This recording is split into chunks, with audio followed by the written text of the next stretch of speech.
Hi everyone, I hope you're doing great today. Okay, so weeks ago, I put out a fairly controversial video in which I was talking about sexual positions in properly constituted marriages. And I did make mention of the fact that there were some no-go areas that I would be highlighting in a future documentary. And this actually is that documentary in which I want to bring you up to speed on why I believe that there are certain no-go areas that we must look out for when we are indulging in sexual intercourse in a properly constituted Christian marriage. But before I proceed with that, let me issue this warning, a very, very godly warning. I know by now you must have already seen a warning before you got to this point, but let me tell you clearly right now, if you were not up to 18 years old and above, you're not supposed to be watching this video. And I'm pleading with you in the name of God, just so that something that is intended for good does not turn out to be evil. And this happens often when there is no obedience to instruction. So I am pleading with you, obey this instruction. If you're not up to 18 years old, do not watch this video. And if you're a guardian or a parent and you're watching this, do whatever you can, whatever it is within your power that you can do to stop your less than 18-year-old teenagers from seeing this particular video. Okay, so we're going to move straight forward. There are three different gray areas that I pointed out in that video. Those three gray areas are anal sex, oral sex, and then what you call BDSM. Now, we're going to start from anal sex, then oral sex, work our way down to BDSM, and probably even extend it all the way down to sex magic, just so that you get to have a clear idea of all these things. See, when we warn against all these no-go areas, when we talk about the gray areas in sexual intercourse, at least for every properly constituted Christian marriage, I don't know about all the other marriages, I'm talking about Christian marriages. When we talk about no-go areas, we're talking about certain practices in sexual intercourse that have their origins in satanic rituals. I mean, they have very, very satanic origins. And this is why I'm making this documentary, so I can connect the dots for you. We're not saying it because we saw these things in some pornographic videos, and so because it's in pornographic video, we shouldn't be doing it. No, I don't do stuff like that. It's why I promised to make a documentary. I want to prove to you that some of these practices that you see in sexual intercourse, which is the reason why I believe very strongly, and I have spoken openly about it, I made a video about it, that pornographic videos or pornography in itself is a form of satanic worship. I mean, every time you're watching a pornographic video, take this from me. I'm not guessing, I'm not imagining. It is clearly the truth that I'm telling you. Every time you watch a pornographic video, you are indulging in a high-level satanic worship. Maybe by the time we are able to connect the dots I'm about to connect for you today, you will understand why I said that pornography is a very high-level satanic worship. And watching it or sharing it or indulging in it is exactly the same thing as participating in a satanic worship. We're starting with anal sex. What is anal sex? Anal sex is when the male organ of a man is going to the wrong place, to somebody's anus, rather than going to the female genitalia. Now, that was not God's intention in the first place. God intended for sex that the male organ should go to the female organ. So as far as sexual intercourse is concerned, God's intention was for the male organ to always go to the female organ. And that's what you call heterosexual sexual intercourse. Now, homosexual sexual intercourse is what then brings about this thing that we call anal sex. But anal sex is not only amongst homosexuals. Anal sex can also be heterosexual in nature. Yes, anal sex can be heterosexual in nature because now you can have a man and a woman and they can indulge in anal sex as well. Now, let me tell you something. During the days of Baal worship, the Canaanite god, and the Egyptian Isis worship, and all of these ancient satanic gods, during those days, one thing was very evident in the shrines where these gods were worshipped. They always demanded for serious sexual orgy in their shrines. That's how we ended up with what you call the shrine prostitutes or the sodomite prostitutes in the shrine. And I'm going to read you references to help you understand that this is actually where this is starting from. Anal sex began from the ancients. It began by these satanic gods demanding it from the people who were so ignorant and lost that they didn't know that this was so evil, and they were offering this service and worship to Satan. It was actually a form of worship that was demanded by these satanic ancient gods. And the one we are going to focus more on is the one that is called Baal. You know Baal already. You know what the Bible says about Baal. Whenever we mention Baal in the scriptures, everybody begins to remember, oh, isn't that the God that always demands that they should sacrifice your little children on its altar? This same God Baal is the one that requested for children to be sacrificed on his altar. But that was not the only thing that Baal did. Baal actually thrived not only in child sacrifices, but more so in sexual orgies. Baal wanted people to come and indulge in sexual orgies. Baal had prostitutes who were actually sold out to it. So these prostitutes became temple prostitutes or shrine prostitutes, remember? And then not only that, Baal had people, men who would come there and sleep with themselves inside his shrine. And they said that unless they did this, Baal was not going to bless the land and make the land fertile. So look at what this satanic god deceived the people into doing. To get themselves involved in child sacrifices, in sexual orgies, including homosexuality. In fact, there was a particular report I was reading where they said that the gods demanded this homosexual anal sex more than any other kind because that was the one that was more appealing to him. This satanic god got the people disobeying God, because the high point or the highlight of satanic worship is disobedience to whatever God has laid out to go in a particular direction. Once you're disobeying God, you are indirectly involving yourself in a satanic worship. And there are higher forms of disobedience, like if God says sex must go this way, the devil will create it to go the other way. And once you do it that way, you've initiated an energy field of disobedience, which then becomes like food to Satan. And this is how the devil has been turning things around all over the world. The Bible says, do not kill. The devil says, if you kill, you give me some pleasing sacrifice. And so you shed innocent blood, you are giving. Look at children. The same children that Christ came and said, allow these ones to come to me. Christ said, you have to be like them to meet the kingdom of heaven. That's the one that Baal said they should sacrifice to him. Everything God wants this way, he wants it the other way. And when you do it the other way, you are offering sacrifices to him. Why was he demanding anal sex? Knowing that the man's male organ is not meant to go anywhere else other than the female organ. Because when you indulge in it, you are engaging in a very high level disobedience ritual against the God of heaven, and you are engaging in a very high level worship, because now you are obeying the devil against God, and so you are worshiping. It's like a sweet smelling savor that goes to the devil. That's what happens when you indulge in a homosexual sex. So the demons gather there, and I used to preach about this before I even went into this type of research.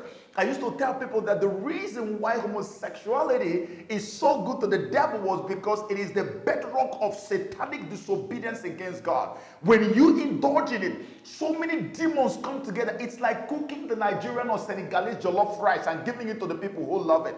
The devil loves the smell of this wicked sacrifice that you offer to him when you indulge in anal sex. Because the demons don't eat real normal food, they eat energies. And this is how they feed. That's why Baal wanted this sacrifice to be happening right inside his shrine. Do you know that Baal had prostitutes that were given to him? They were living there, indulging in prostitution inside his shrine.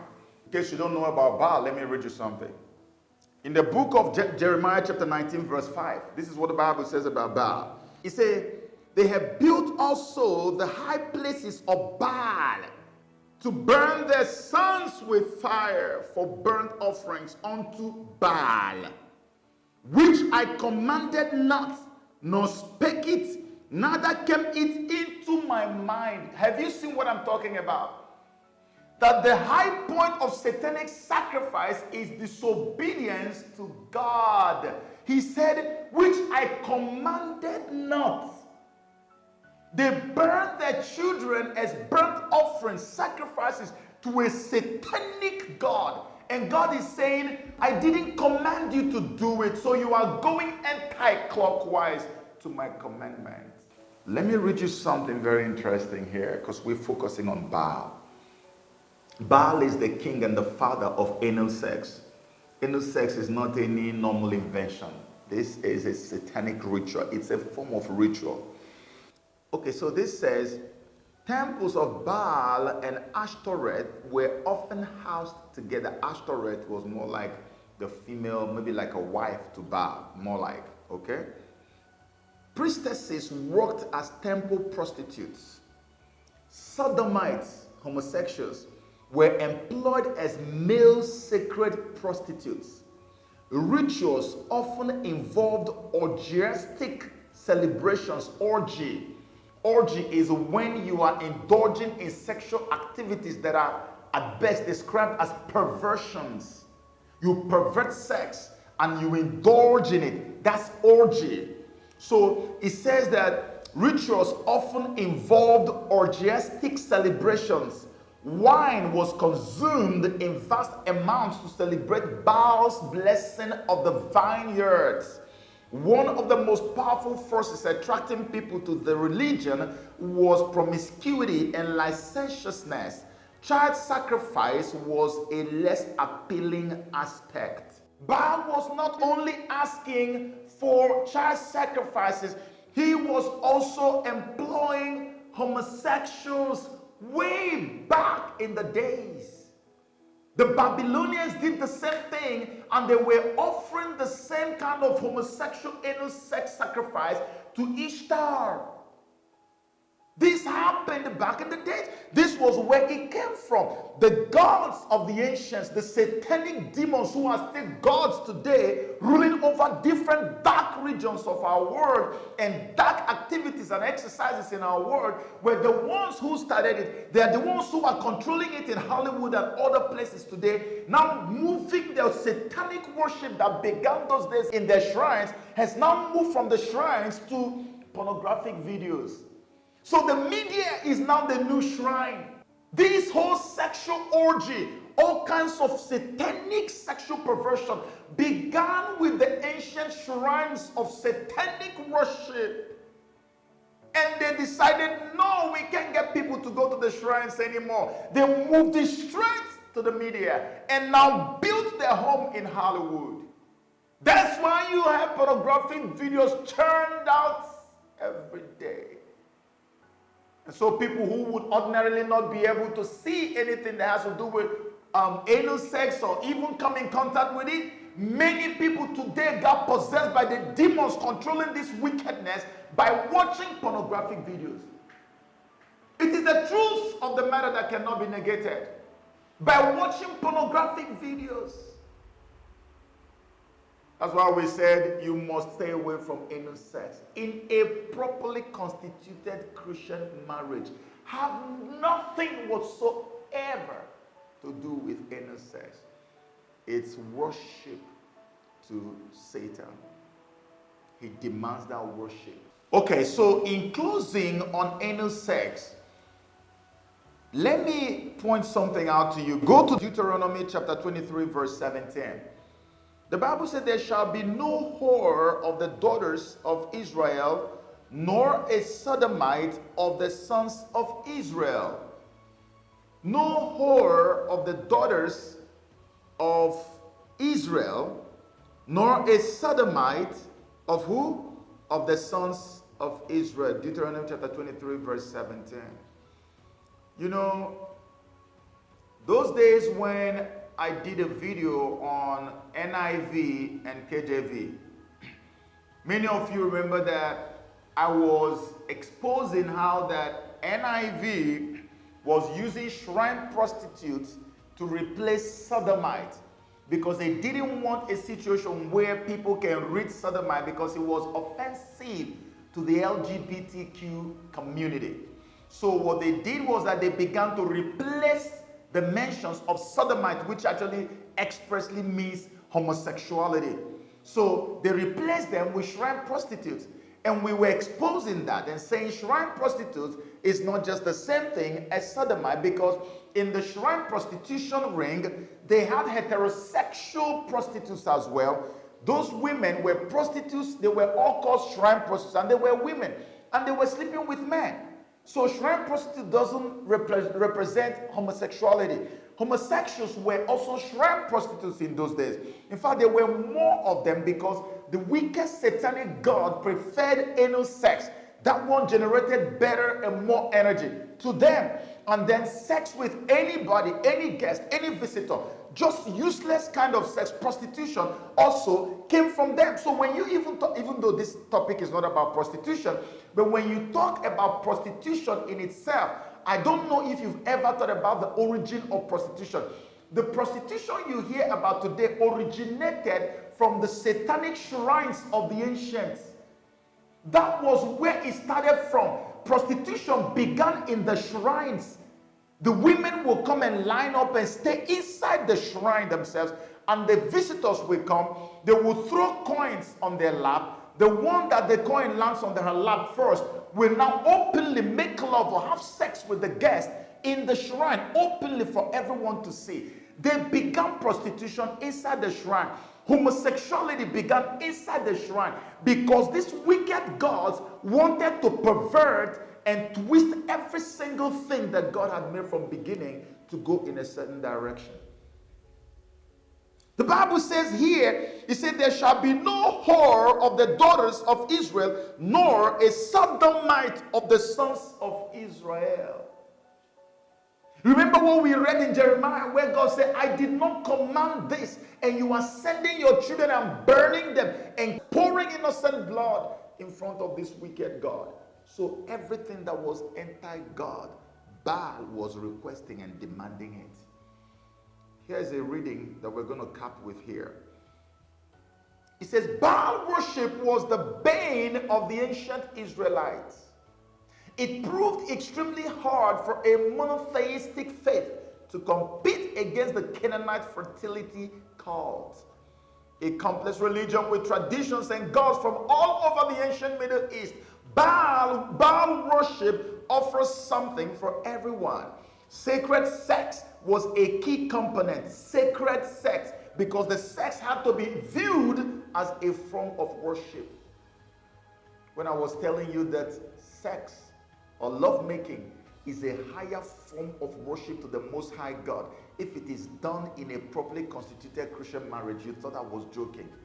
Sex had always been a form of worship, but look at it. It was worship offered to Satan when it is perverted. But when it is done the right way, it is worship offered unto God, because sexual energy is the most powerful energy ever known to mankind. No other energy in this life, on this earth, in this plane, is stronger than this power of sexual energy. I'm telling you right now. That's why any demon that wants to translate itself or transform itself to become like a human being, all they need from you is your sexual energy. When they suck up your sexual energy, immediately you will see them begin to transform, and they start taking on the attributes of a human being. Why is sexual emotional energy so powerful? Because that was the energy that came directly from God and transformed clay into what? Flesh and blood. That's what you give out when you indulge in sexual intercourse. That's why demons are so interested in this. How can a whole God create a form of worship that revolves around sexual perversion? And this is not just one God. All the gods of the ancients in Rome, if you see the one they did in Rome, there's a place called Pompeii. They had brothels where people came to pervert sex as a form of worship to Satan. And something didn't tell you that when you did it the right way, that you actually offered worship to the Most High God. This is it right here. So let me read on. Okay, it said, sacred sex was a key component. This involved ritual intercourse between priests and priestesses. Did you hear that? Ritual intercourse. Ritual. That's why pornographic videos you're watching is pure, full-blown satanic ritual in black and white. You are watching it with your eyes. Ritual intercourse between priests and priestesses, as well as sacred prostitutes of both sexes, sacred prostitutes that are sold out to the gods. They belong to the gods, the satanic gods. That's where all of this originated. Prostitution originated from the worship of Baal and all these satanic ancient gods. Inside their shrines, it originated from those shrines. Today, it's out on our streets. Pornography originated from the shrines. Today, it's out in the media. Anal sex originated from today, it's out in our homes and in the media everywhere. It is an externalization of ancient satanic rituals and a modernization of sin. So when we get down to the point of sex magic, you will understand what really goes on. God hates anal sex. Stay away from that. That's why I didn't just want to tell you, oh, don't go and indulge in anal sex. No, I wanted to bring you up to speed. I wanted to show you why. If I don't show you the proof, you will think I'm just being fanatical. Because that's what we do today. We dismiss facts with the whole label of fanaticism, conspiracy theory, this one, that one. That's what we do when we can't actually come face to face with the real truth. So I'm presenting the truth to you. What you do with it now is entirely up to you. Let's go to oral sex.